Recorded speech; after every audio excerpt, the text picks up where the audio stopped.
दोस्तों 5 साल के लंबे इंतजार के बाद आखिर भारत ने वो निर्णय ले ही लिया जिसका इंतजार पूरा भारत बेसब्री से कर रहा था। इस जवाब से भारत ने पश्चिमी देशों का वो भ्रम भी चकनाचूर कर दिया है जिसमें उन्हें लगता था कि भारत को पश्चिम देशों की जरूरत ज्यादा है। इसलिए चाहे स्टेटमेंट्स भारत कितने भी देता रहे, लेकिन कोई भी ऐसा कदम नहीं उठाएगा जिसका सीधा नुकसान यूरोप या अमेरिका को हो। लेकिन आज जो खबर सामने आई है उससे यूरोपीय देश, खासतौर पर यूरोपीय यूनियन को भारत का करारा जवाब मिलने वाला है। तो चलिए जानते हैं कि भारत ने क्यों और कैसे यूरोपीय यूनियन से आने वाले सामान पर अब मोटा टैक्स लगाने की पूरी तैयारी कर ली है। लेकिन आपसे रिक्वेस्ट है कि चैनल को सब्सक्राइब कर लीजिए, क्योंकि यहाँ आपको डिफेंस, फाइनेंस और फॉरेन पॉलिसी पर वीडियोस रोज मिलते हैं।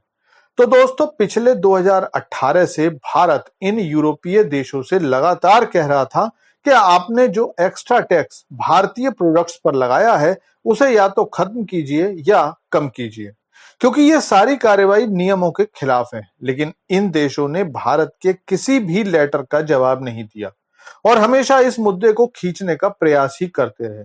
दरअसल साल 2018 से 2023 में यूरोपीय संघ के कारण भारत का लगभग 4.41 अरब डॉलर का माल यूरोप में बिक्री के लिए नहीं जा पाया। भारत के अनुसार यूरोप के इस कदम से भारत को लगभग 1.1 अरब डॉलर का नुकसान हो चुका है और अब भारत यूरोप के इन सामानों पर एक्स्ट्रा टैक्स लगाकर इस नुकसान को पूरा करना चाहता है। आप कहोगे ये कैसे संभव है?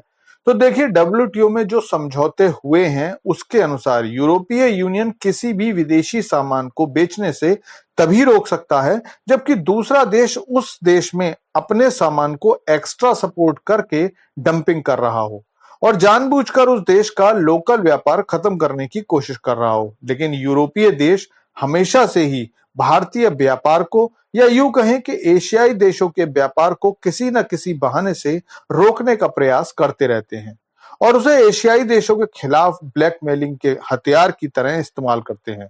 इसलिए भारत से बनकर जाने वाले कुछ स्टील के उत्पादों पर यूरोपीय यूनियन ने दी जाने वाली लगभग 25% की रियायत वापस ले ली थी। इस रियायत को वापस लेने की वजह भी जब मैं आपको बताऊंगा तो आप भी इस पर आश्चर्य करोगे। पहले मैं आपको बता दूं कि यूरोपीय यूनियन ने पहले ये 25% की टैक्स रियायत मई 2024 तक वापस ली हुई थी, लेकिन भारत के बार बार आग्रह करने पर भी अब इसे अगले 2 सालों यानी कि 2026 तक के लिए बढ़ा दिया गया है। अब मैं आपको बताता हूं कि ये 2 साल की बढ़ोतरी क्यों की गई है। दरअसल भारतीय स्टील और इससे बने प्रोडक्ट्स का एक्सपोर्ट साल 2023-24 में 6.6 बिलियन डॉलर हो गया, जो कि 2022-23 में ओनली 6.1 बिलियन डॉलर था।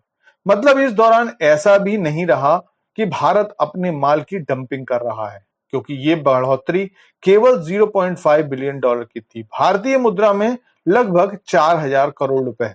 और इसीलिए अब भारत ने इस सारे प्रकरण को डब्ल्यूटीओ में सूचित कर दिया है, जिसके बाद अब तय है कि भारत यूरोपीय यूनियन के सामानों पर एक्स्ट्रा ड्यूटी लगाकर अपना नुकसान वसूल करना शुरू करने वाला है।